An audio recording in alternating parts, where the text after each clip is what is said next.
Britain's conversation. The Nigel Farage Show.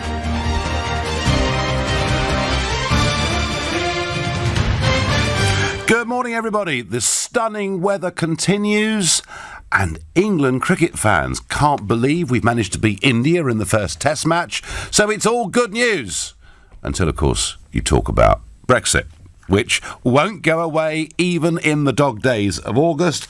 And this morning, Liam Fox saying he now thinks there's a 60-40 chance of a no-deal Brexit. And this morning, I want to ask you, do you now think that a no-deal Brexit is a reality? And if you think, yep, we're going to crash out, we're going to fall over the edge of a cliff, it's going to be a disaster, call me on 0345 6060 973. Or actually, you may say, do you know what? This is the best thing that could happen. The Chequers deal was a disaster. It was Brexit in name only. Let's just get out and start our lives all over again. If that's how you feel, text to 84850. Or maybe you think, actually, with the right leadership, a deal may still very well be possible. And if that's how you feel, tweet using the hashtag Farage and LBC at LBC. And of course, watch us on Facebook and comment there too. Now, earlier on this morning, I spoke to Stuart Jackson, the former Tory Member of Parliament for Peterborough and one of David Davis's most senior aides in the Brexit department. I started by asking Stuart whether post-Chequers he himself had wanted to stay in the job or had considered walking out. My position was that I was happy to continue to serve.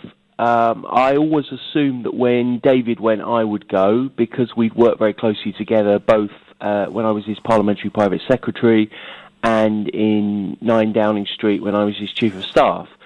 But I was asked by his successor, Dominic Raab, to continue. Yeah. I had some qualms about that because I wasn't happy with Chequers, to say the least. I thought Chequers was an abject capitulation.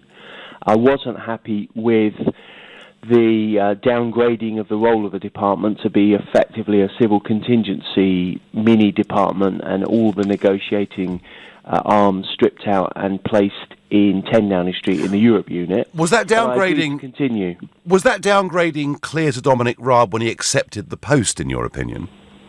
I think there had been some media speculation that it would happen. I think it was part of the sort of what I've called the silent coup d'etat that culminated on the 6th of July with the Chequers Accord. That part of the deal would be that there would be a land grab by the number 10 Europe unit to take all the negotiating resource in-house and downgrade the department. So in answer to your question, I was willing to continue. He asked me to, but I would have found it difficult, if I'm honest, to do so because of the changed status of the department. And obviously it was academic because it was blocked by number 10 who said that they didn't want me on the premises. So I went different ways. I mean, you're a Brexiteer, Stuart. You and I shared platforms together in the referendum campaign. Yeah. Who in number 10 is driving the strategy? Who in number 10 is the person that says, that Jackson chap, we're blackballing him? Well, I'm reluctant to name names without evidence, but clearly I didn't always see eye to eye with the Director of Communications, Robbie Gibb, and with Gavin Barwell, the Chief of Staff. And obviously, in terms of the wider political context, and that incidentally was because I was loyal and defended my boss, and what we've seen actually is a sort of slow motion constitutional outrage, because what they did by subterfuge in number 10, not just those individuals but the whole machine, is to get to a position where you had a policy which no one had supported or voted for, which is obviously the Chequers capitulation. And I think on the wider issue is, of course, the senior civil servants who've never reconciled themselves to the fact that the British people have decided that we're leaving the European Union, and the electorate have decided they'll support parties that will give effect to that. And of course, the sort of deep state senior civil service cannot cope with that and wish to thwart it. So Mrs May is surrounded in Downing Street by people who do not want a clean Brexit to happen. Do you have any thought as to what her mind is on Brexit now? Well, it's difficult to know because you judge people isn't it? You judge people by their actions and their words. Her words have been pretty fixed and unequivocal. So at Lancaster House, she did outline a very positive, forward-looking and ambitious plan for a free trade agreement, and all that entailed what we called a Canada Plus, and that's what we were working on. She reiterated that in Mansion House. She campaigned on that in the general election, and she frequently mentioned it in the House of Commons. That said, what we got was this sort of half Brexit in name only, with a common rule book, continuing ECJ jurisdiction, no deal for services, this crazy customs partnership, which is not going to be accepted by the EU and certainly not by many people in the Commons.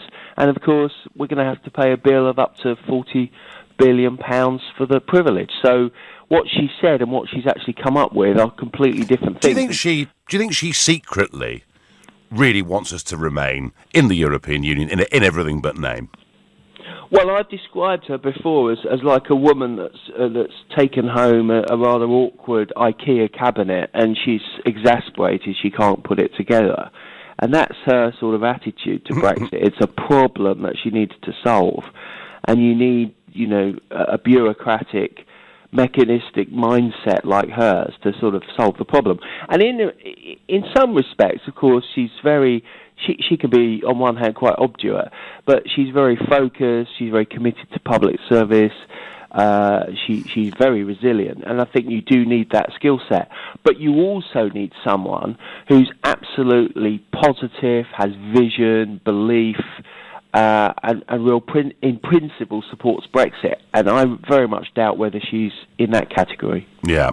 I mean, in effect, with what she's done at Lancaster House, as you say, laying out a vision for Brexit that Stuart had me cheering her words on this LBC radio station, with the manifesto that she produced and asked people to vote for, and now given what she's done, is Mrs May betraying Brexit voters?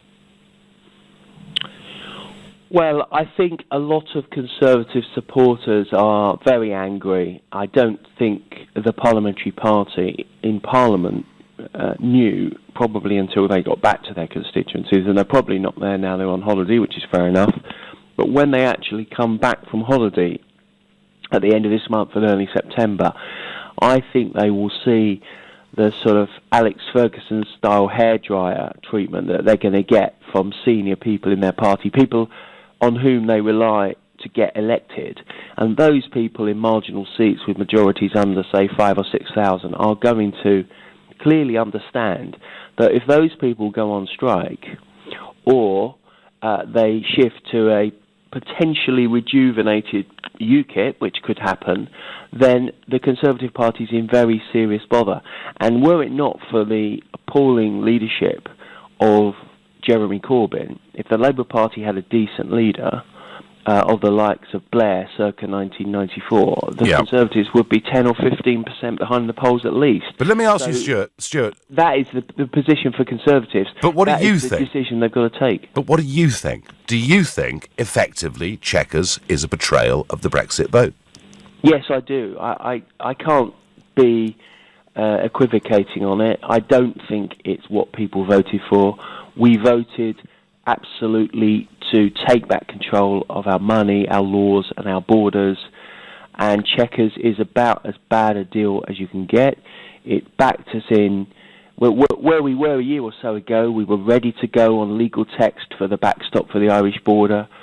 We were ready to go with more technical negotiations, an ambitious white paper, a free trade agreement. In fact, Donald Tusk, as you know, Nigel, accepted the premise of a free trade agreement in March. I know. And we should have then moved forward. What we've done, we've backed ourselves into this terrible cul-de-sac, which says it's no deal or this half Brexit, and it's disastrous. Now, Liam Fox today has been talking about Monsieur Barnier's recent intransigence. And you're right, some like Donald Tusk have been more reasonable, but Monsieur Barnier has not been reasonable, in my opinion, at any point during this. Fox seems to say that a no-deal Brexit is now becoming almost a probability. Do you think a no-deal Brexit is now on the cards? I think there's a 40% chance now of a no-deal Brexit, or as I prefer to call it, a WTO Brexit. Yeah. Because what we mustn't do is fall into the hands or the language of the extremist Remainers who try and look for everything to the disadvantage of the United Kingdom over Brexit and exacerbate that.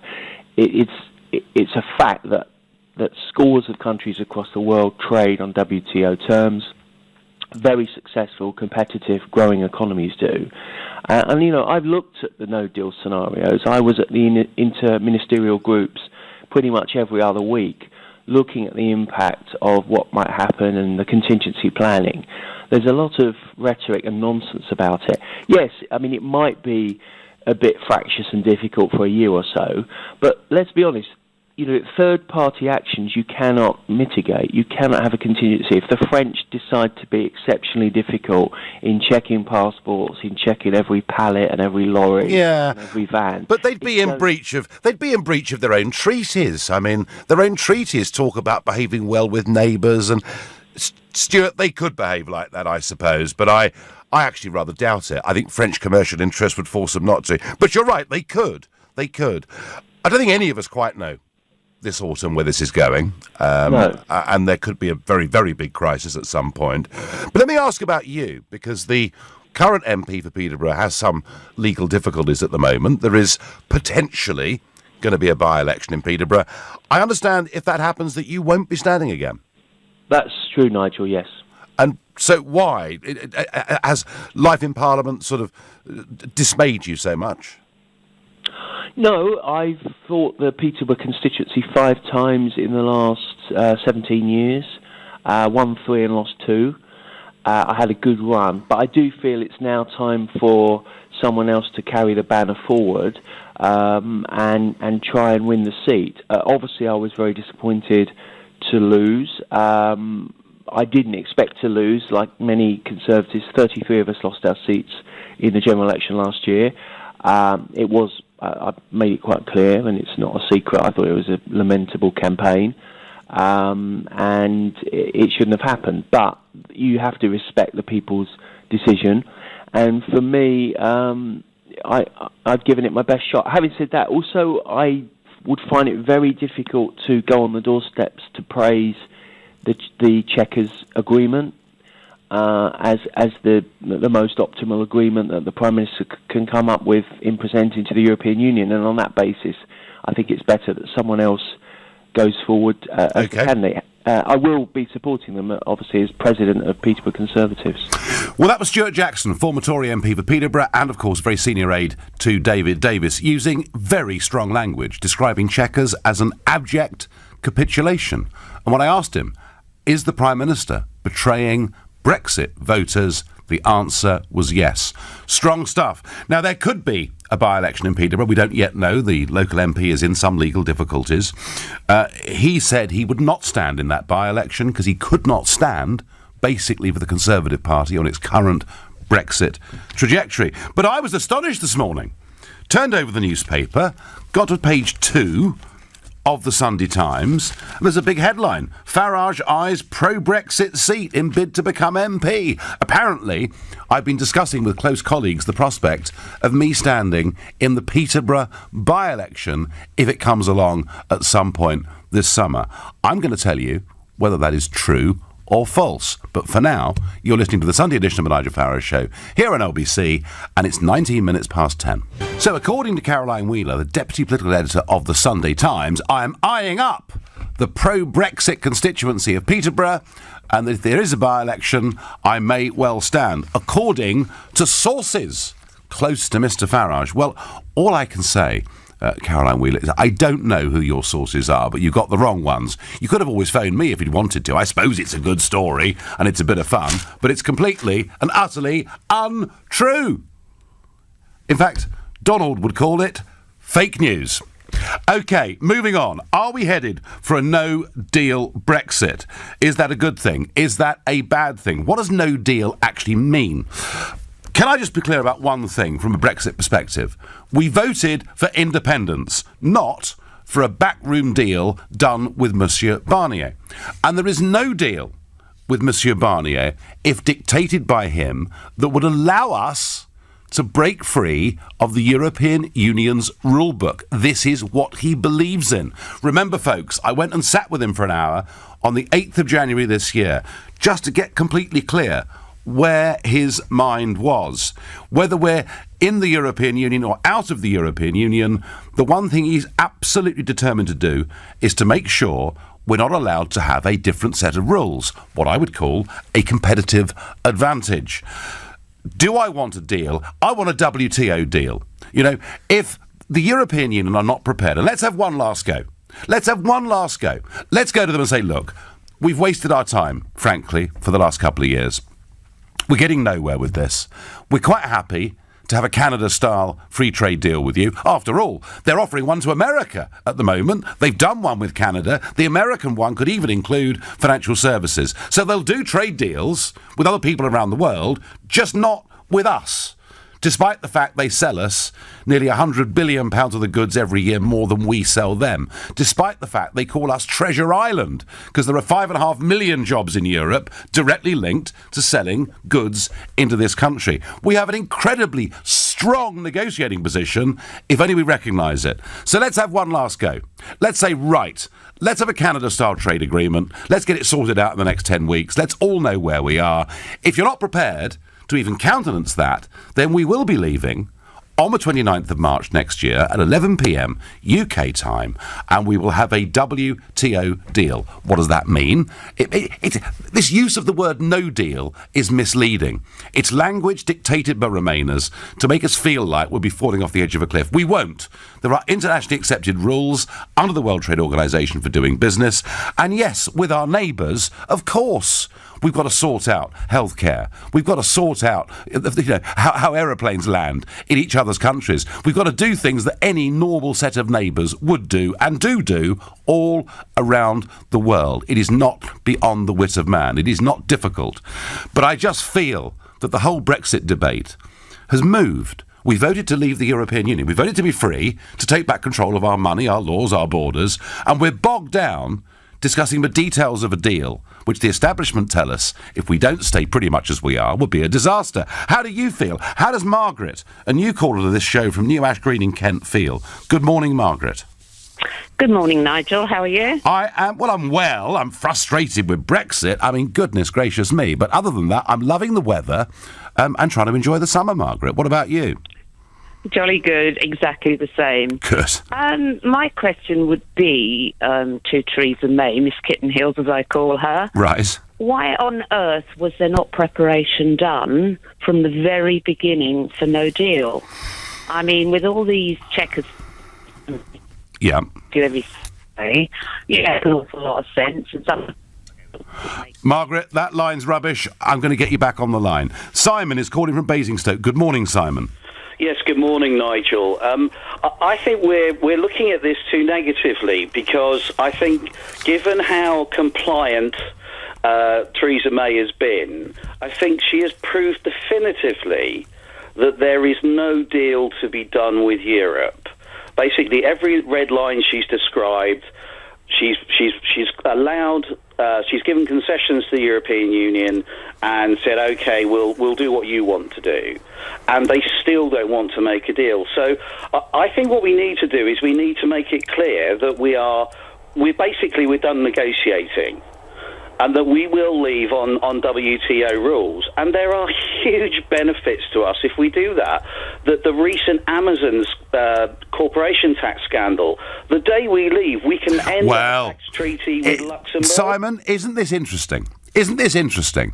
Never once do I hear those in favour of remaining in the European Union ever make the argument that it's because of the European Economic Area tax rules that any company can choose to pay corporation tax in whatever country it wants. And you're right, Simon.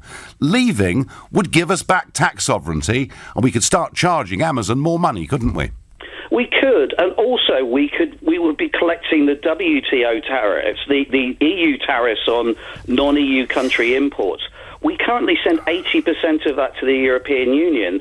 So, and I think you should raise that. Next time someone accuses you of overestimating the amount of money we sent to Europe, in fact, you didn't. You underestimated.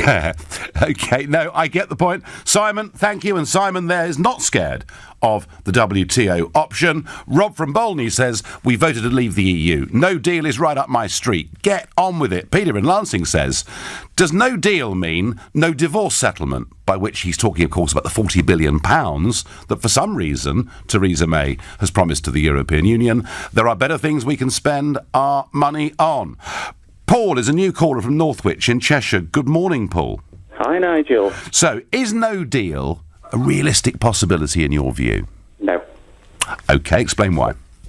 Well, Theresa May's got no intention of leaving the EU. I mean, the cabinet now is the most pro-Remain cabinet you could possibly have.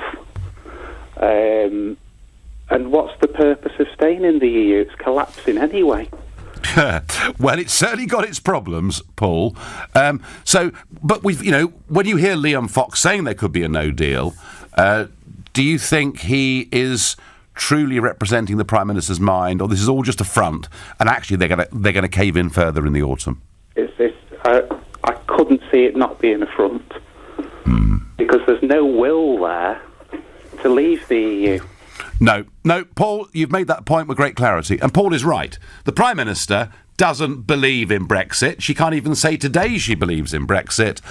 I do not believe that with Mrs May as Prime Minister that we will leave the European Union on WTO rules. I think Barnier will make things harder and harder for us, and I think if Stuart Jackson, former MP for Peterborough and aide to David Davis, if he described what happened at Chequers as an abject capitulation, my view is, all the while she's Prime Minister, you ain't seen nothing yet. There's going to be an even bigger surrender at some point in September or October. You're listening to the Sunday edition of the Nigel Farage Show here on LBC. It's now 10:30. And is a no deal with the European Union becoming more likely? Is it realistic? Could it actually happen? Tina says, May has been saved by the summer recess. I bet she's using this time to tie us further into the EU. Well, I'll tell you where she has been. She's been to meet President Macron. And they had a 5-course dinner, and they were there at his summer retreat. It all looked really rather lovely, and I've no doubt being in the south of France was nice, although even hotter, of course, than it is here. If she thought that Monsieur Macron was going to break away from the Barnier doctrine and start looking to negotiate separately with the United Kingdom, she got it completely wrong. As Lord Ricketts, our former French ambassador, said, Macron was the last person to want to break ranks. And I think Ricketts is absolutely right. If she seriously wanted to try and split the European Union, she'd have gone to Rome. She'd have gone to meet the Italian government. If she wants some introductions, I can certainly help her, because they strongly want just a sensible free trade deal with the United Kingdom. The Italian economy is very, very weak, and they're worried. They're worried about losing access to our markets. Barnes says the UK must leave the EU with no deal. Any ties at all will lead to us being drawn back in the future. Well, that's certainly the Brexit I voted for, one where we're free to do our own thing. We're making a terrible hash of it. Is it too late for a sensible trade deal of some kind to be done? One that we put on the table and say to them, take it or leave it. Mark is a new caller from Halifax. Good morning, Mark. Good morning, Nigel. How are you? All right. Do you think it's possible, under Mrs May's leadership, that there could be a no-deal Brexit? I believe there should be a no-deal Brexit. We've gone past... Basically, we are called Great Britain. We were called Great Britain. And now we're a lapdog state of Europe. And basically, we can get a deal with Europe. I do believe we can, if we take the deal what Europe wants, not what we want, what's best for this country. There was a referendum, and it was voted to come out of Europe, and we should be doing that. The problem is we're not fighting enough. We won 2 world wars, and at the end of the day, we have got it in us. And, Europe need us, actually, as more as we need Europe. If you had somebody like Trump doing the deal... Wow. He does deals. He goes around the world. Isn't it remarkable, Mark? Isn't it remarkable that Trump talks tough about Europe, says I'm going to put tariffs on. The German car industry goes into a state of blind panic, as does much of the rest of European manufacturing. Before you know it, they've chucked Mr. Juncker on a plane, he's gone off to meet the president, and it ends up with a little press meeting where they say we're going to aim ultimately for 0 tariffs. Trump has shown us, Mark, that it can be done. Yes, yeah, and that's the problem. I just believe that Europe think that we'll just back down, and that where we are behaving, I think it's a high possibility. But if at the end of the day, politicians, as what you well know, are not always liked. That's okay. That's great. But you've got to have belief in them. I'm a Margaret Thatcher fan. You know what I mean? Like her or loathe her, that's your choice or anybody else's. At least you knew where you stood. Yeah, no, Mark, Mark, I get that. I get that. Moving on. Thank you very much indeed. Steve from Aylesbury's got a tongue-in-cheek suggestion. Serious situation. Let's get in the UK's renowned expert on who's used to dealing with this exact situation, Noel Edmonds. Thank you, Steve. If the WTO was bad, the world wouldn't use it, says Sean from Tolworth. Ian says, Nigel, what deal would you actually seek? Ian, one last attempt. Let's not have them dictating to us. We have got a very, very strong hand here. Let's say to them, right, you sell us an awful lot of stuff. It's great for you, but we do actually believe overall in free trade between countries that are relative equals. Here is a Canada-style deal. Can we talk about doing this before the end of this year? If not, we're not going to waste our time anymore. This civil servants Brexit, this negotiation between you and Ollie Robbins is ended. We're now going to have a people's Brexit. And if you don't want a grown-up deal, that's absolutely fine by us. We will leave on the 29th of March next year with a WTO deal. The deal is we get a WTO rules and we sort out our neighbourly disputes well ahead of time. That, Ian, is what I now want. I don't want anything to do with that Chequers plan. It's not me saying it. Stuart Jackson said it is a betrayal, and that's exactly, if you're one of the 17.4 million people out there that voted Brexit, that is exactly what Chequers is, I'm sorry to say. Simon is a new caller from Sidcup. Good morning, Simon. Good morning, Nigel. How are you? I'm okay. I'm just tearing my hair out with this Prime Minister who says one thing and does another. But, Simon, is a no-deal realistic? It isn't really realistic with this cabinet, is it? No, the deal's already been done. This meeting up with Merkel and Macron, the deal's already done. There's no negotiation going on, I don't think. The Chequers deal was run up the flag a couple of weeks ago. Everyone, Remainers, Leavers, the lot, was against it.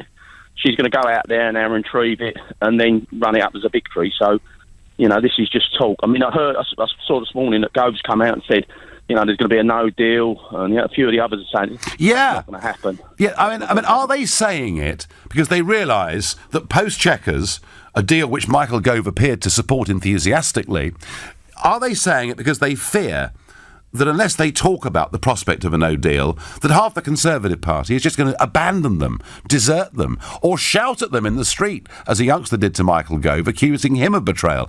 Are they not doing this for party unity, rather than sincerely any one of them believing that Mrs May would go for a no-deal Brexit? I just don't understand how any of them are not listening to what everyone, virtually everyone, apart from the trendy lefties, is saying, we'd rather have a no deal than this half-cocked Chequers deal. But, nothing's getting through. I mean, she could win the election tomorrow. If she Well, Corbyn, of course, has got significant problems, and it's very interesting that Vince Cable appears to have been in quite advanced talks with some Labour figures. Is there a new SDP type party, Simon, perhaps coming along because Corbyn is seen to be too extreme? Don't know. We'll discuss that from 11 o'clock this morning. Simon, you're happy with a no deal, but I do not believe the Prime Minister or the Cabinet or Parliament would be. Thank you very much indeed for your call. Gary says, sack May now. No deal is the best deal. Well, no deal is better than a bad deal. But please, someone, come and tell me that leaving on WTO terms with neighbourly agreements, come on and tell me why you think that would be a disaster. Because it would it not, be honouring the Brexit vote? Graham is a new caller from Worcester. Good morning, Graham. Good morning, Nigel. And first of all, can I thank you for getting us to the point where we've actually got a Brexit? Well, that's kind of you, Graham. It wasn't just me, I can assure you. But we're headed for Brexit in name only, Graham. I'm pretty upset and angry. So am I, Nigel. We had a referendum. We had that £9 million leaflet go out before. Yep. Everybody knew exactly what we were voting for, even though they keep telling us we didn't. And the overwhelming vote was to leave. Now, from day one, we were told that a no deal is better than a bad deal. May has come out of Chequers saying that nobody's going to get everything they want. Well, that's appeasement to the Remain side. The Remain side lost. They did not win this argument, they lost. Well, I tell you what, Graham, they're winning the argument at the moment. Well, they are, because we've got a Remainer running the government. But at the end of the day, Nigel, we've got to stand firm, and we've got to say, no, we're going on WTO. These people do not want to deal with us. It's quite obvious of that, and they're making it so difficult. And the reason they're doing that is because they're frightened that so many are going to follow suit. Because once they see us doing so well, they're going to desert it like rats leaving a sinking ship. We have to be punished. We can talk about no tariffs on all manufactured goods with America, do a deal with Canada, but we can't do it with the UK. No, Graham, their motivations in this are highly political. Graham, I thank you for your call. Well, lots of you saying you're not bothered by a no deal. I want to hear from the other side of the argument. I want to hear why you are concerned about a no deal. But look, folks, however much some of you contacted me this morning want a no deal, I do not think we're headed for a no deal. I don't. I think these comments by Fox and Gove are a desperate attempt to keep a party together that is on the verge, I think, certainly in the country, of blowing apart. That's how I see it. I mean, goodness me, look at the reaction we've had on LBC from Conservative supporters to the Chequers deal. Look at the Daily Telegraph letters page. Thousands of letters they've been getting every single day on this. Unprecedented, even for them. So, I just do not think that a no-deal Brexit with this government and this cabinet is realistic. I think this is just this debate that's happening this weekend is just a stepping stone to a really, really huge, humiliating, embarrassing surrender that is coming this autumn. That is my prediction. I wish I could be cheerier on this Sunday morning, but frankly, with the people we've got running this country, I'm not. You're listening to the Sunday edition of the Nigel Farage Show, exclusively on LBC. It's now 10:45. Is a no deal now a possibility, as some cabinet ministers are beginning to suggest? I don't think it is a possibility with this government. Some of you so far have said you're quite happy with a no deal. You voted for us to leave, and let's just leave. And in many ways, you're right. However, there has to be a deal of some kind, folks. There has to be a deal because we're next door neighbours with these people, regardless whether we're in their political union or not. What I don't want is the kind of deal Monsieur Barnier appears to want to have with us, and Mrs May went pretty close at Chequers to agreeing. But not everybody agrees. Paul says to me on Facebook, you've put us on collision course of a no deal. Well, it doesn't have to be a collision, does it? Just a good neighbourly agreement. We move on with WTO rules, and there are some advantages to doing that. There are some disadvantages too. Of course there are. There always are. You've got to weigh up one against the other. Another Paul on Facebook says, you have destroyed our country, Farage. Well, thank you, Paul. I haven't destroyed it. I've tried to make it a proper country. Do you know something, Paul? Proper countries make their own laws, control their own borders. That's what countries are. Proper countries don't let a bunch of old men in Brussels that you can't vote for and can't remove make all the rules. I just want us to be a normal, proper, self-governing nation that gets on with its European neighbours. If you think that's destroyed the country, of course you're free to think that. But I would like to think, Paul, I want to make it a proper country. Let's go to Sam, a new caller from Liverpool. Good morning, Sam. Good morning, Nigel. Good morning. So is no deal now realistic, as Liam Fox seems to suggest? I think it's it's realistic, but it's also potentially totally calamitous. Calamitous, yeah. Yes. I was hoping I might be able to persuade you to have a debate with one of your colleagues. I'm sure he's a friend of yours, despite your difference in views. But, I hope he's a friend of yours, because he's also, and I think you're a very intelligent man, but I think also James O'Brien is also very clued up on these things, just as yourself. I know he has exactly the opposite view, but I think that he'd be much better than myself at explaining why. Well, Sam, he has 3 hours every day where he can put his view, or 5 days a week, and he does do that. There's no question about that. Yeah, no. He sometimes doesn't appear to have that much respect for people with different arguments. But hey, we all do things differently. Sam, you think that a WTO trading rule deal could be calamitous for the country? And listen, the floor is yours. Tell me why, in your own words, you think that would be calamitous. I think that we would lose hundreds of thousands of jobs. We would lose inward investment because most companies that invest here want EU-style access to the EU market, to the 500 million people, OK, well, Sam, I tell you what, you've just made two very big points, all right? You've said it could cost hundreds of thousands of jobs and that it could kill inward investment. 20 years ago, Sam, did you support us joining the euro? I think that's a bit of a red herring. Well, I tell you what, no. Let me tell you why I ask you that. Let me tell you why I ask you that. Because the argument that we were getting from the Blairs and the Ken Clarks and the Financial Times and the big businesses was if we didn't join the euro, we'd lose hundreds of thousands of jobs and inward investment would collapse. The point I'm making, Sam, is that whatever economic predictions one or another side of an argument of an argument can make, they can in some cases both be wrong. Isn't the argument, Sam, that in democratic terms people voted to leave the European institutions, and don't they deserve to get that? Yeah, they deserved full knowledge of what it would actually mean, and I don't think at the time of the referendum they had that full knowledge. I think it's becoming clearer now how bad things will become. Well, Sam, as I say, I've heard these are exactly the same arguments I heard at the time of the euro. There's nothing new in these arguments. They were wrong about that. I believe they're wrong about this now. But Sam, also, and okay, WTO, there'll be tariffs, but under WTO rules, we'll be free to make our own trade deals anywhere we choose in the world, and to have our own legislation that is not tied to the rest of Europe. I mean, we could, Sam, become very much more competitive. Quite compatible. It's quite possible that in 50, 60 years' time we might sort of regain some type of exporting type business. But the people that are living now, I think, are going to suffer greatly, and I think the poor people are going to suffer the most, and these are the ones that you're trying to help. And I don't know, I have a feeling that somewhere you might have a feeling that by now that, things aren't going quite the way they were. Well, no.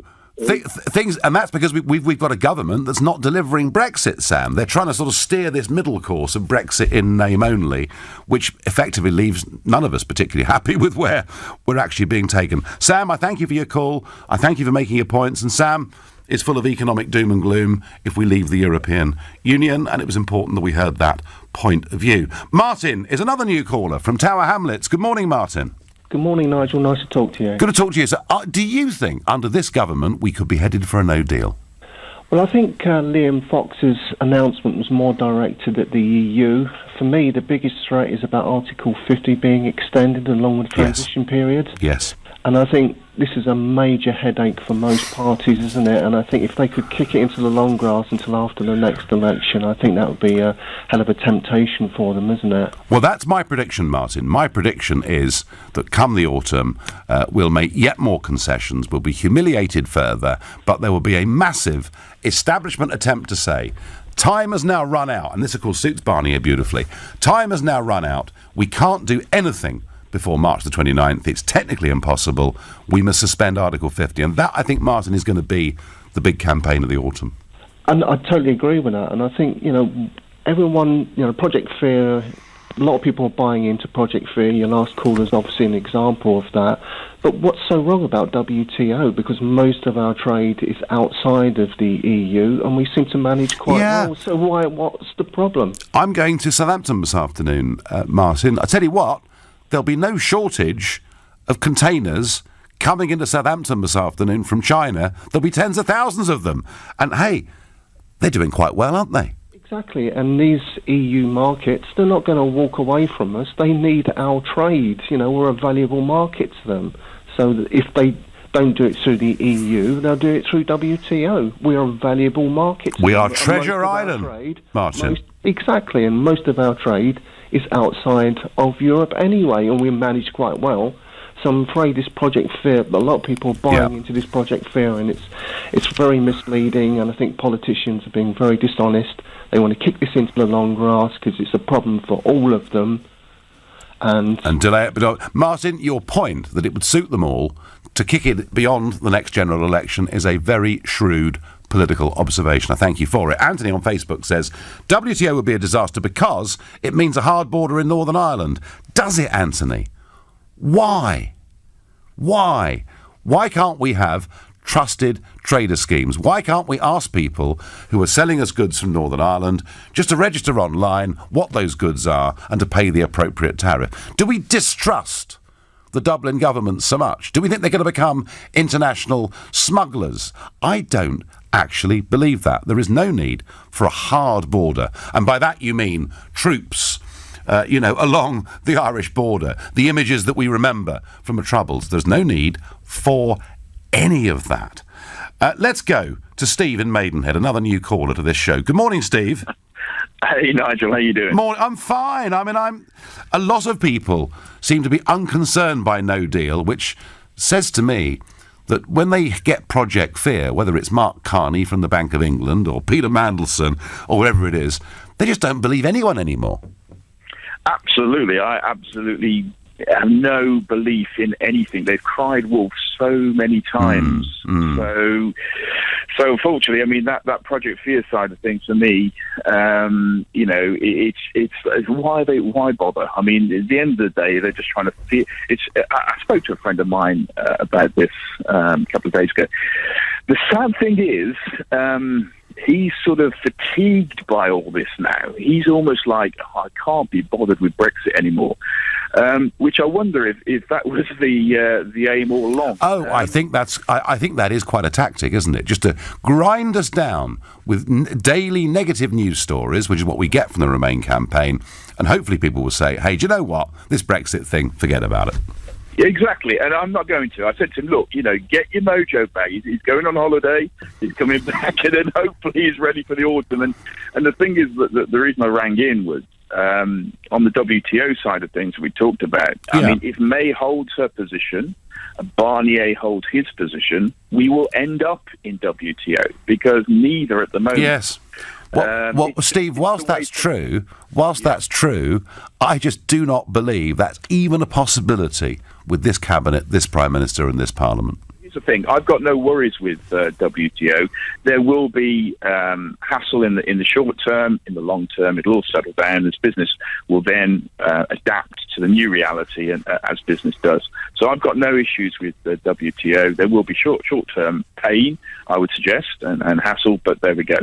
And if, as you say, then somebody will give, i.e., it's going to be Theresa May. Us, Steve. Us. Exactly. We will cave. We will surrender this autumn. Sadly, Nigel, you are probably right. I hope I'm wrong. I really, really, truly hope I'm wrong. Thank you, and thank you everybody for that. Now, Sir Vince Cable has held secret talks with a former aide to Tony Blair on the possibility of forming a new Lib-Lab alliance to counter Brexit and Jeremy Corbyn, with voters now beginning to turn away from Labour with the anti-Semitism row that never seems to end. They're also, some of them are turning away from the Tories over Brexit. Do you think there is space for a new centrist party in British politics? If you think, yep, absolutely, people would lap it up, call 0345 6060973. If you think, no, there's no room at all, text to 84850. Or maybe you remember the SDP and how that went. Did they succeed or did they fail? Please tweet using the hashtag Farage and LBC at LBC. Watch us on Facebook and comment there too. Good morning. Well, it happened a long time ago. The Labour Party under Michael Foot was seen to be veering way off to the left, and there seemed to be the desire for a new centre party, one that brought together a big chunk of the Labour Party and the old Liberal Party, which, of course, had suffered post the Jeremy Thorpe debacle. And sure enough, the Limehouse Declaration in 1981 set up the Social Democratic Party, the SDP. They became a very significant party in British politics, but they were unable to break the first-past-the-post electoral system.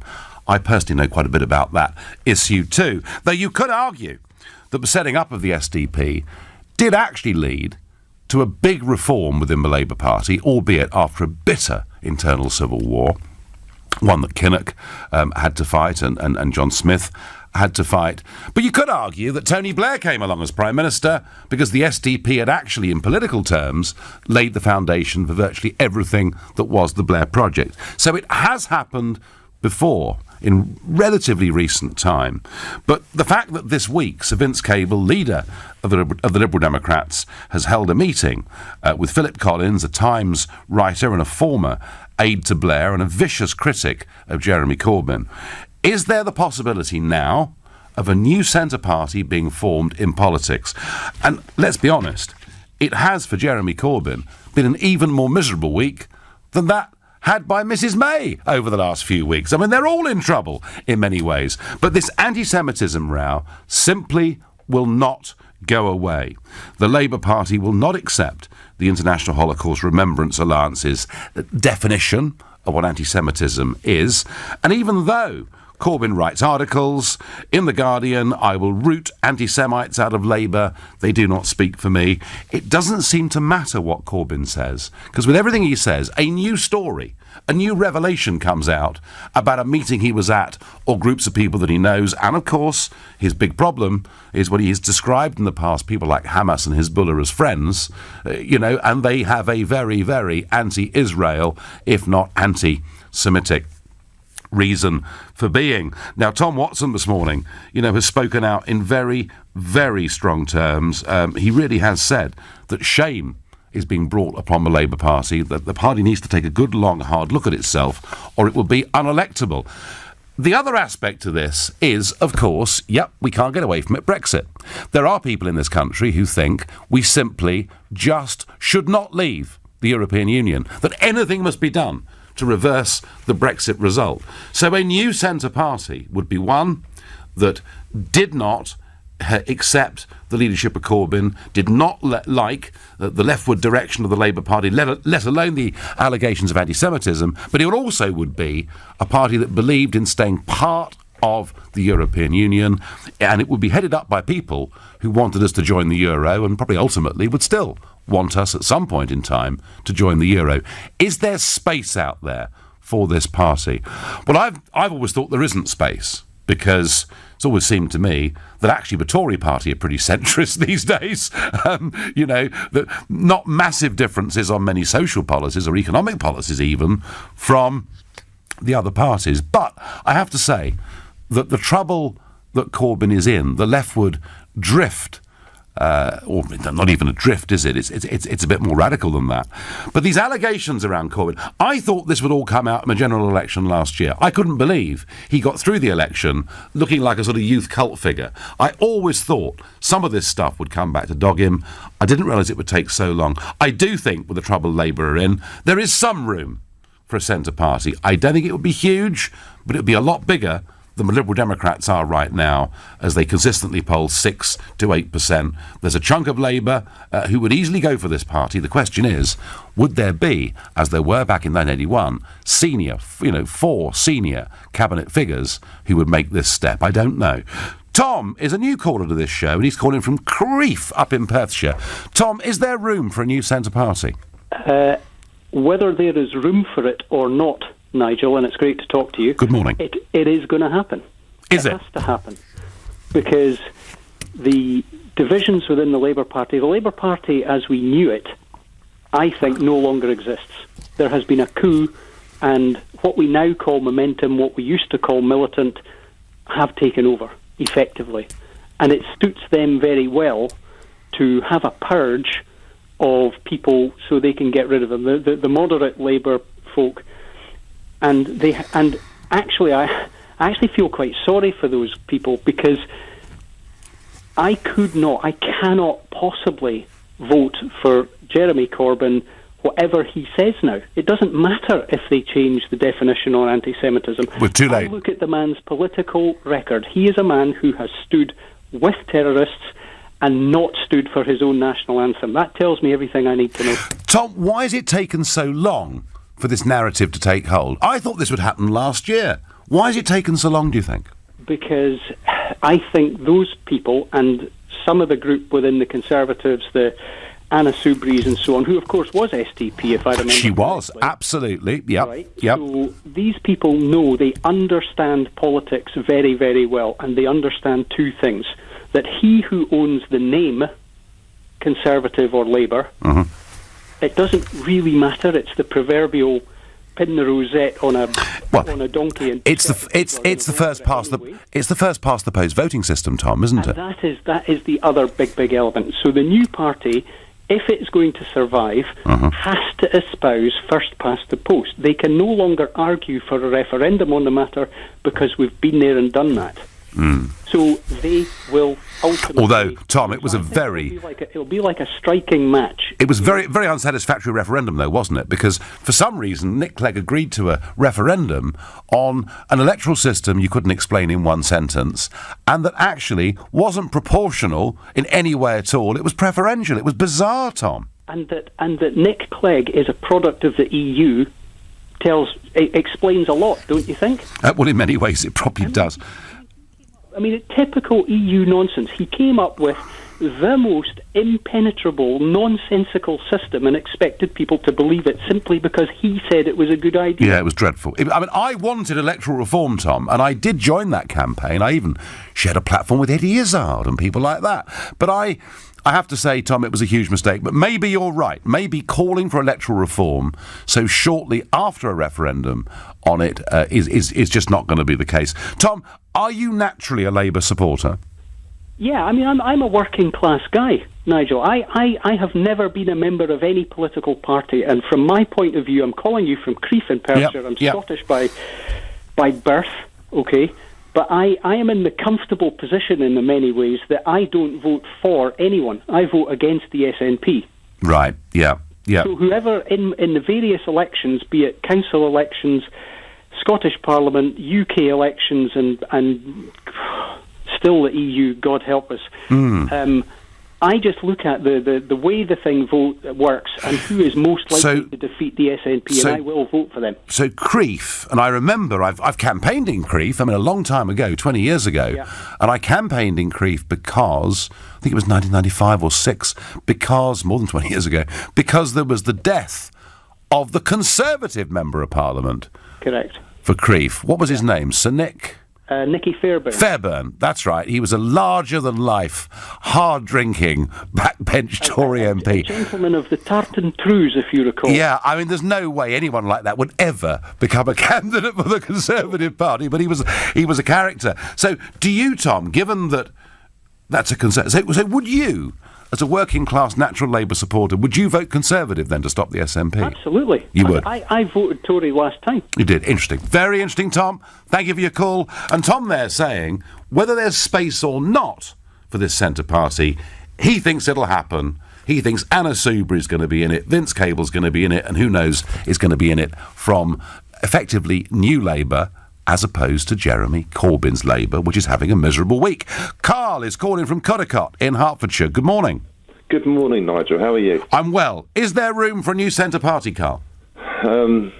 Well, there is, but I would rather see another party, not a centre party from a split from, taken from each party. I'd like to see something new, something for the people, something for the country, that speak our language, that are not basically speaking for themselves. And where would that party, Carl, stand on Brexit, for argument's sake? Well, personally, we have to leave. It's nonsensical to stay, especially under what they're offering. But then this party that's being discussed would be a very firm Remain party. I know, and that's basically where it has to stop now, because they're going to push it through. What we need is a change of the two-tier politics system. Well, I'd love to see that, Carl, too. But as I say, breaking the first-past-the-post system is very, very difficult. And people increasingly don't vote for the party they like. They vote for the party they dislike less than the other one who they think might win. Well, it's true. It's true. It's ghastly. You know, it is oh, no, I can't stand the Tories, but I hate Labour even more, or vice versa. That's what we're stuck with. Carl, I thank you. And picking up on Carl's point, there is now a little bit of room for a new centre party. I don't think it's huge, but there is a bit of room for it. Where there could be a huge amount of room is on the centre-right of British politics. If we finish up with a hugely fudged Brexit, you know, a party, and of course it would be called populist, but a party that really believed in Brexit and wanted to even talk about immigration rather than brush it under the carpet and say it's too difficult to talk about such things, particularly on a Sunday morning, don't you know, then I think actually that's where the room is. The room may well be on the centre-right. There is some room in the centre, but I don't believe it's all that great. That's my view. Tell me I'm right. Tell me I'm wrong. 0345 6060 973. You're listening to the Sunday edition of the Nigel Farage Show here on LBC, and it's now 11:15. Well, as Vince Cable meets a senior Blair aide, former Blair aide, I'm asking, is there room for a new centre party? Chris says to me on SMS, there's no room for a party with Cable and Blair. It wouldn't be democratic. These people don't respect democratic decisions. And Chris, you're quite right to raise the name of Blair, and we could have raised Nick Clegg's name as well. All of these people are talking and floating about the possibility of a new political party. One that is opposed to Brexit, but equally one that is opposed to the direction Corbyn has taken the Labour Party in, particularly during the depths of this anti-Semitism row, which Tom Watson warns Labour supporters could basically make them unelectable. And a very interesting article, I think, this morning in The Observer by Fiona Miller. She, former advisor to Sherry Blair, incidentally, she's the wife of Alistair Campbell, who will have to get back on this Sunday morning programme for a good head-to-head on Brexit before too long, because that's always entertaining. But Fiona Miller writes, you know, for 40 years I've stayed with the party, dark days and all, why I'm now on the brink of leaving. So she's sat in the Labour Party even during the awful years of the 1980s, you know, when the hard left-wing group did their best to take the Labour Party over. They certainly poisoned the Labour Party. And ever look at those clips of Neil Kinnock, you know, getting up at the party conference and being booed by his own people. It was pretty vicious, nasty stuff. She stayed through all of that, but she wants a party that is unequivocally anti-Brexit, and she's really worried, you know, about the anti-Semitism row that simply won't ever go away. What she's almost saying, if you read between the lines, is we fought the extremists back in the 1980s within Labour, but now the extremists are effectively running the Labour Party. So interesting that somebody of that seniority is hinting they could walk away from this Labour Party. I think there is some room for that new party. I don't think it's huge. I think if Brexit continues on its current course, there'll be even bigger room. And Stuart Jackson earlier said, you know, what happens if a lot of Conservatives go back to a rejuvenated UKIP? It's not beyond the bounds of possibility. Is there room? Nigel, the country is sick to death of the mainstream parties, says Tom in Basingstoke. Well, you know, a new centre party will be formed to win the next election, and Article 50 will be extended, says Bill from Chipping Norton. Well, Article 50, let's hope it's not, but Article 50 could be extended even without a new centre party being formed. That would just give them perhaps a little bit more room, a little bit more space. James is a new caller from Cardiff. Good morning, James. Good morning, Nigel. Nice to talk to you. Good to talk to you. So is there room, is there space for this new centre party? Nigel, there's a space for a new party which I think should really take over from UKIP, because you had a foundation of, 4 million in the last big election that we had good votes from. Yeah. You will now have a disenchanted vote of 17 billion plus whatever. Uh-huh. So this time round, and I'd have to say it'd have a new party because UKIP has lost their gloss, really. They've lost the whole plot from that point of view. But you'd have to go into politics now rather than sort of go into UKIP. So I think you're the guy to lead it, and you'll have a massive following. And because the numbers are there, I think, for a new party, I think the numbers are there, and it just needs to be grabbed. And you've talked about coming back into politics. I think now is the time to do it. James, UKIP were up in the opinion polls. You know, they were up from 3% to 8% a couple of weeks ago. They're back to 6%, I think. But you know, there is an uptick in UKIP support, particularly since the Chequers deal. But James, you know, my own position is I've always said I don't want to come back into frontline politics. I did that for years and years and years. It's a pretty miserable place to be. Most of it's awful, James, but it's necessary. But if Brexit continues to fail, I will get back to campaigning. That's certainly true. In terms of a new party, I do agree with you that there's more room for, you know, a UKIP type party that is pro-Brexit, pro-border controls. I think there's more room for that than there is a centre party. But do you think, James, on a slightly separate tack, but back to what we're supposed to be talking about, do you think there is room for Cable, for Blair, for Clegg, for others, maybe even Fiona Miller, to have this new centrist party? I don't think there's any room for it. I mean, they'll fantasise about having a new party that'll do something for them, but it won't. It'll just be another party that is saying the same old things. It's really the Lib Dems, etc., under a new face, a new guise, but it'll do nothing at all from that point of view. So if I was there, I'd say bring it on and let's fight it that way. Yeah. But, you know, the only way to reverse or to get back on track with Brexit is for UKIP, or a party like UKIP, as I've said, to go up in the polls, and for the Tories to go down to, say, 28, 29, 27. Mm-hmm. And that would then scare the MPs, and they'd start changing their minds about what to vote for and how to vote for it. They do need scaring, James, to get change. Thank you very much indeed for your observations and your call. Great text here. There is already a soft-left, pro-Remain centrist party, Theresa May's Conservatives. Thank you very much. Steve on Facebook says, a party that does what it says on the tin would be good. Yeah, and let me just say this to you folks, and some of you are going to hate this, some are going to love this. Isn't it interesting? If you look around the world at leaders, you know, Macron's current support level in France is 36%. Angela Merkel's current support level is 33%. Theresa May's current support level is about 24%. Donald Trump's current support level is just slightly shy of 51%. And however much he's mocked and parodied and hated and loathed by some, he's doing well. And the reason is, Steve, he's doing what he said on the tin. He promised a series of things he would do. He's doing them. Some people love it, some people hate it. But they can't argue that he's not keeping faith with his own voters. And I think that perhaps is one of the things here that has led to this increasing disconnect between ordinary folk and the so-called mainstream political parties. There's already a centrist this is more serious, this one. There's already a centrist pro-Euro, pro-EU party, and Vince Cable leads it. The Lib Dems, it's a shame they messed it up. Well, they did, of course, have a great rise, but things did go badly wrong once they got into that coalition government. But the point is, I think Gilles, who sent me that message, that what Cable could do here is to try to reshape the centre of politics, to try and get something that Soubry can join, to try and get something that some senior Labour people can join.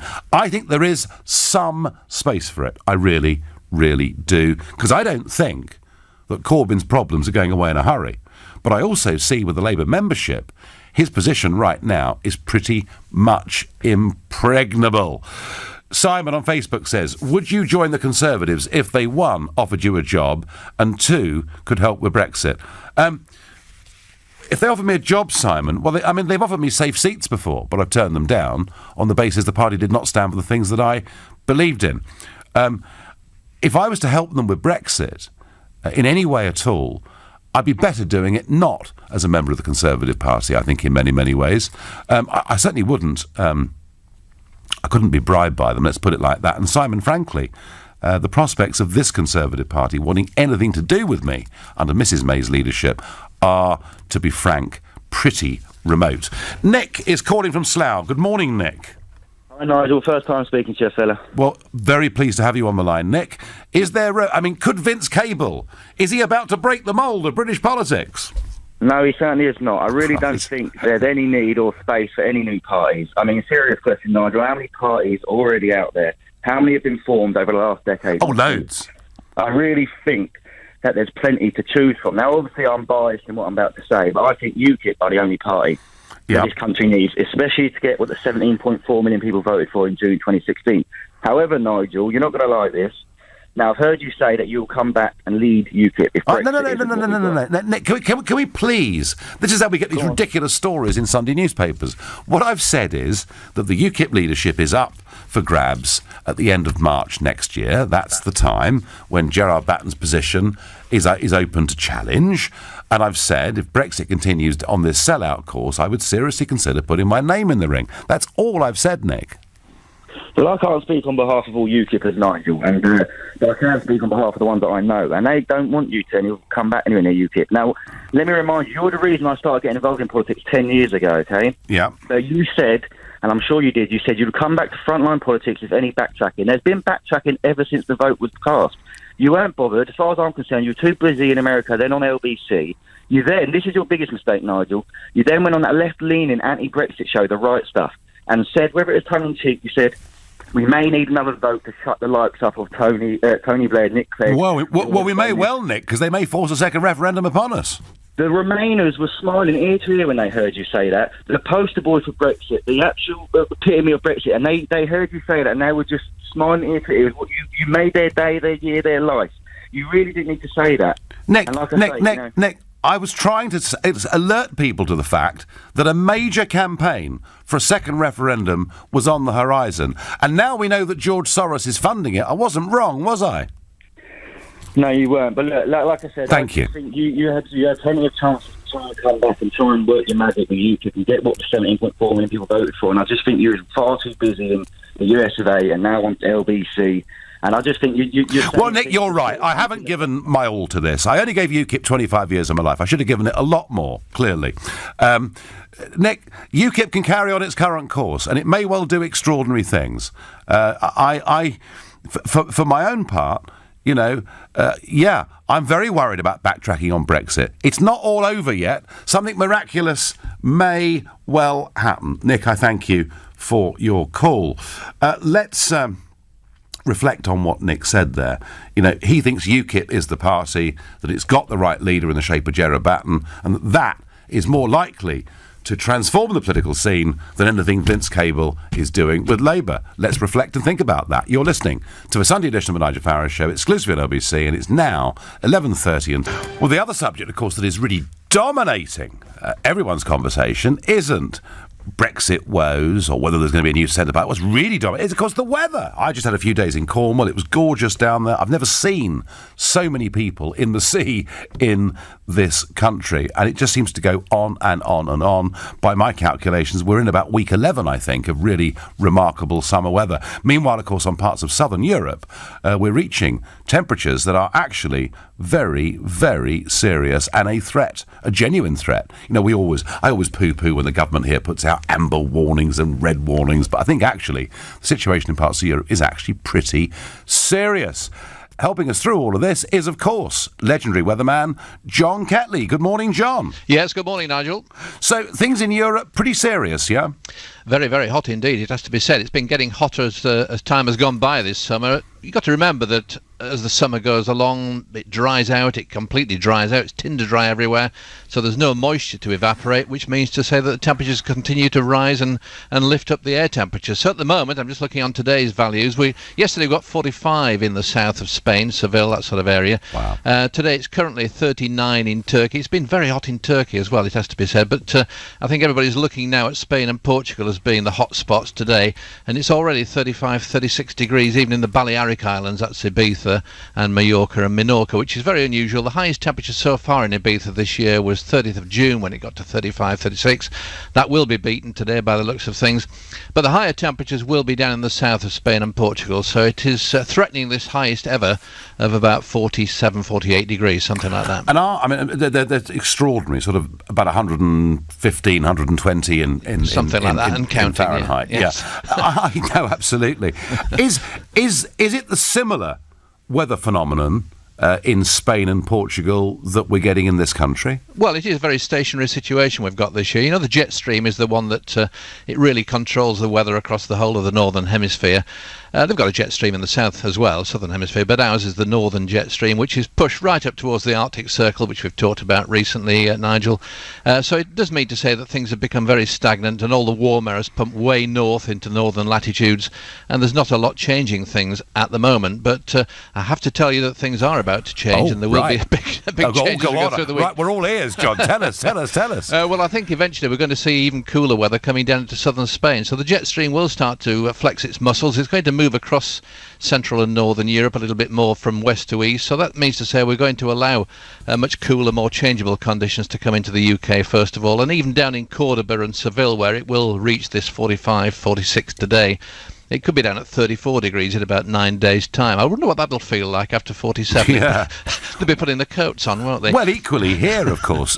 Here, of course. I mean, so are you saying that the barbecue summer is coming to an end? I'm saying at the moment, Nigel, that things are about to change. We're going to see a dip in temperature from about Tuesday onwards, and temperatures will plummet down to about, say 18 to 23 for the second half of the week. Hang on. That's just about normal then, isn't it? So that's about normal, yeah. What we've had so far this summer has been quite extreme, and it is going to be certainly a memorable summer, which is the first memorable summer going on for 2 or 3 months since 2006 and 2003 before that. So we've had some pretty lousy summers, it has to be said. We've had short spells, week or two, of hot weather and consecutive summers since 2010. But this is the longest spell of fine weather with drought conditions across many parts of the country. And good business for weathermen like John Ketley. Keep that phone ringing. Absolutely. John, thank you very much. Well, John Ketley there saying it is going to change in 8 or 9 days' time, and it will start to become a bit cooler. But boy, it has been a remarkable spell of weather. I hope many of you have got the chance to be out there and to enjoy it. Back to the centre party in British politics. Is there space for it or not? I think there's some. Matt is a new caller from Stuttgart in Germany. Matt, good morning. Good morning, Nigel. Yeah, I think personally that there isn't any room for any centrist party, because it would be an anti-Brexit party for the political demagogues like Clegg and Soubry, and we rejected their vision 2 years ago. And it would be in favour of a soft Brexit or overturning the referendum. Yes. And to be quite honest, it's going to be a centrist party. It just sounds a bit like Brexit dysfunction to me. I mean, what's the point in leaving if we can't sign up for our own free trade deals and just deregulate? Oh, no, Matt, red tape and all that. I'm with you on that, but what could create the space for it? I mean, for example, I've got Mark here on Twitter saying to me, the next general election will be fought on a Leave or Remain manifesto. Now, if Article 50 goes through, right, and we leave, even if we leave badly, but we leave on March the 29th, the next general election will not have the Leave or Remain option, because we will actually have left. And any party that says we should rejoin and have another referendum, it just isn't going to go very far. But it could be, Matt, that if Article 50 gets suspended, there could just be space for this party, couldn't there? I don't think so, because if you think about it, I mean, it's the same system as America, if you like. You've got to be either on the Conservatives or Labour at the end of the day, because any third party is just going to get washed out by third party posts. There's no question of that. I mean, the Liberal Democrats peaked in 2010 when they're in coalition with the Conservatives, because everyone was disenfranchised with, Gordon Brown and the financial crisis. But it's tough. It's tough to say. Hey, Matt, we're very well for one, but I doubt you are talking, Matt. Very well for them. You are talking to the one person in the history of the British electoral system who got the most votes for the lowest return. So I know all about the first past the post system. I really, really do. Okay, Matt, thank you. And Matt thinks there isn't too much room for them. Look, I'm not saying it's going to be a huge political party, but it could. Who's to say? The Lib Dems, let's say they're on 7 or 8% now. I think if they were to get other people in with them, with a new sort of rebranded centre party, they might get to 15, 17%. I don't see them going up to 25, 30%. That's the point that I'm making. There is some room, but not much. But what do you do? I mean, tell me, if you're listening to this and you're a Blairite Labour voter, you've got Jeremy Corbyn a leader, who you think has taken the party not just on a leftward direction, but perhaps in a rather dark direction in terms of some of the people and friends around him. You don't like Brexit. What do you do? Do you vote for Corbyn's Labour Party next time round? Or do you hope for some kind of accommodation and deal with Vince Cable? I don't know. Brian is a new caller from Hornchurch in Essex. Good morning, Brian. Hello, Nigel. Nice to speak to you. Good to speak to you. So is there space for this new centre party? Well, I can only assume that they're trying to hoover up the Remain votes, and obviously further down the line they won't be there, so I don't think it'll last for long, personally. OK, so you're confident, Brian, that Article 50 will happen, we will leave next March? No, I'm not confident, really, because I think they'll try to extend it. This is the plan. But can I just say, the last general election we had, I think we're looking at it the wrong way, because Theresa May was expecting to get a huge majority. Now, just imagine if she had got that majority, she'd been railroading through everything that she wants to do, and we wouldn't have any way of stopping her. No, well, but I mean, who's stopping her anyway? Well, we're trying to stop her doing it, but there's no, in Parliament, there's no help to leave, is there? Brian, to me, I'm just astonished that we've reached the summer recess where they're still in position. I really am astonished, and particularly given Labour's problems.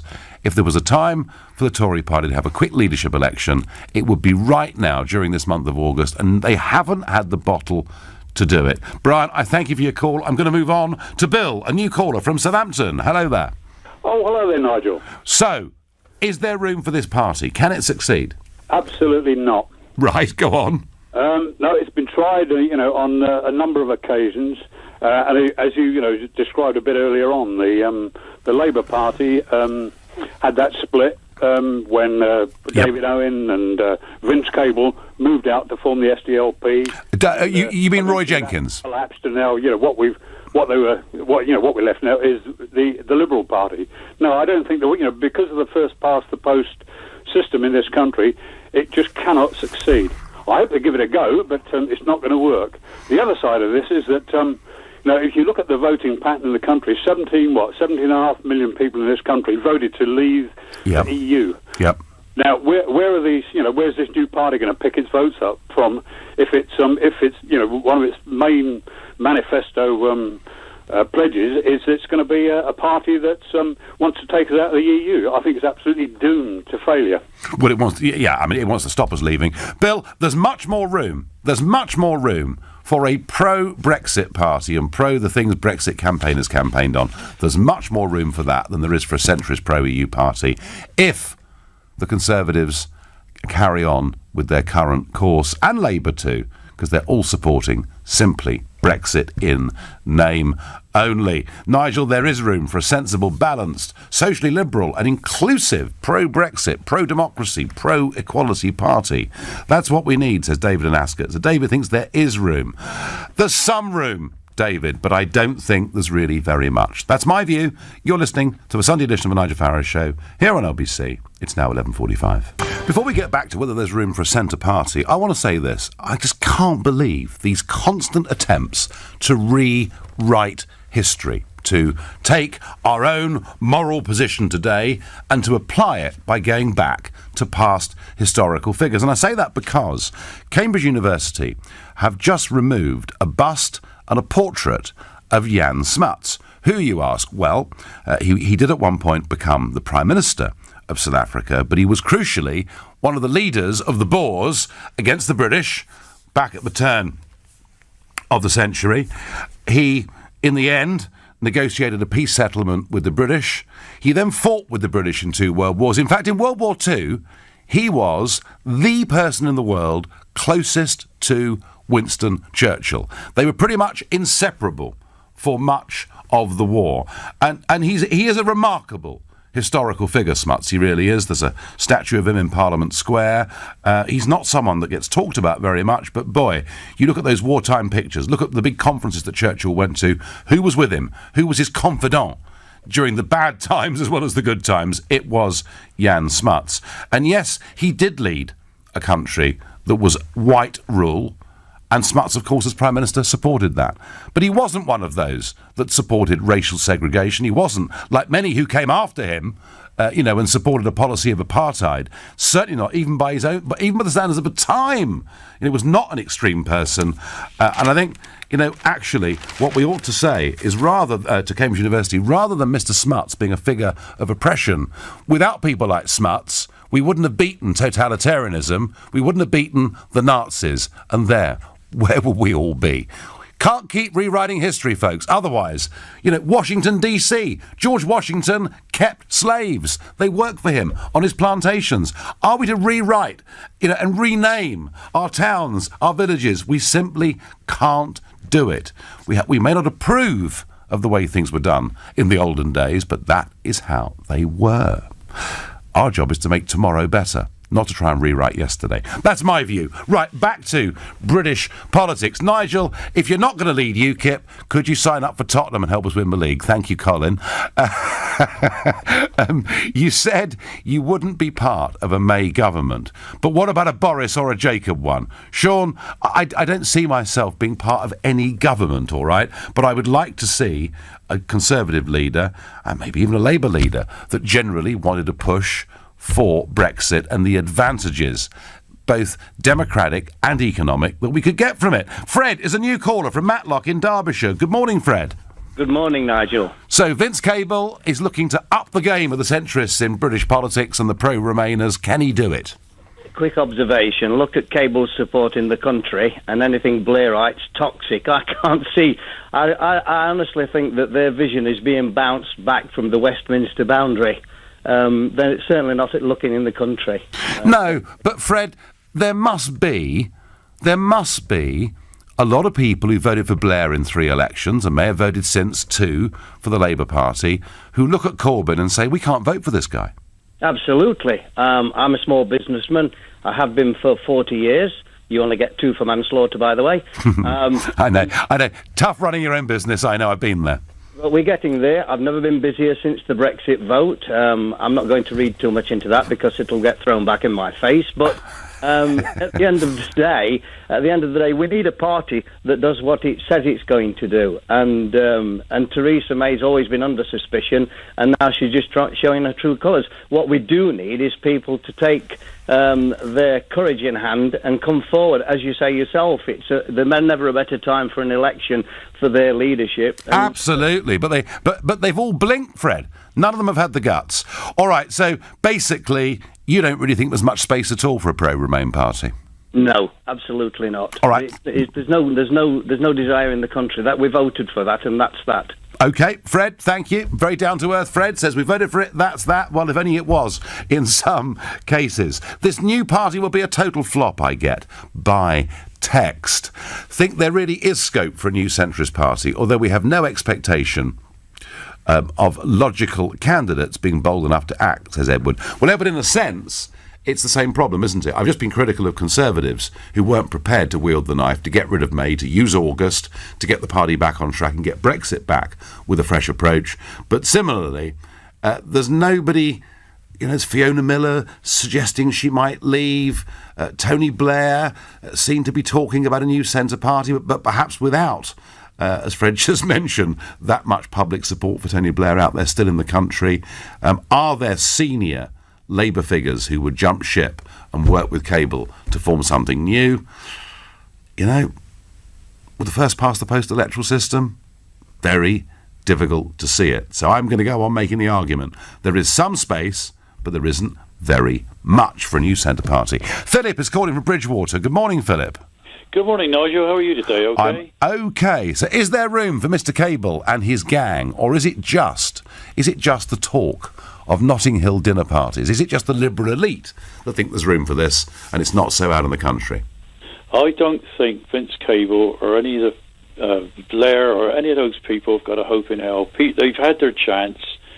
People can, I mean, he had the nickname of Teflon Tony when he was in power because he obviously everything slipped off of him. But at the end of the day, I don't think either of these two parties at the moment, I think the turnout, if you had another election on these two parties, would be very, very low. Yeah. People are just fed up, Nigel. I mean, I've been a UKIPper for quite a few years, and I'm just fed up with all the jargon that's going on at the moment. There's no common sense out there, and UKIP was always a common sense party, as far as I'm concerned. And the fact is this: what is needed now is a party to come from behind and take both of these parties to toe. Neither of them stand a chance at the moment. There's so much disillusion.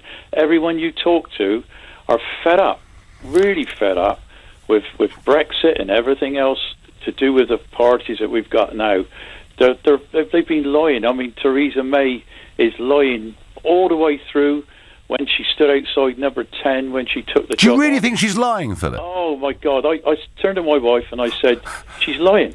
When she said Brexit means Brexit and I'm going to take us out of Europe, I totally disagree. Are you always, Philip? Philip, are you always this distrustful of British Prime Ministers? No. I mean, you mentioned Churchill just now. He's a fantastic guy. I mean, I've got a lot of time for some of the Prime Ministers we've had, but certainly not Theresa May. She's by far the worst Prime Minister we've ever had. I agree. Philip, You cannot trust her, no. Name one good quality about Theresa May. Come on, Philip, it's Sunday. Be charitable. God, well, she's the daughter of a vicar, I suppose. That's the only thing I can think of. And Philip, finally, you talked about disenchantment with the two parties, about turnout maybe being a lot lower, and I do agree with that. Yeah. You were a UKIP supporter. How do you feel UKIP's doing now? I feel, well, I'm glad to see we've popped back up to about 6-8%. I honestly believe, and I know Mr. Batten's not going to like hearing this, but I believe that if you were in front of us now, I honestly believe now there is a big future for UKIP right now. I honestly believe that because people are fed up. Philip, thank you. Thank you for the call. Philip thinks there's a big hope for UKIP. Well, I think there possibly is. Depends how Brexit finishes up. Depends whether UKIP can go through the internal reforms that it clearly needs to go through. This new party will be a total flop, I am told. What does Ian in Morecambe in Lancashire think? Good morning. Good morning to you. Good morning. A couple of points for you to consider. One of them slightly aside. I feel quite smug and self-satisfied this morning that Peake, Corbyn, and it's a quick aside this, I'll move on to Vince Cable very, very quickly. Sure. I'm very, very, very self-satisfied that he's actually peaked, and I don't think he can come back. I do actually believe now he's a busted flush. The gloss has gone, Ian, hasn't it?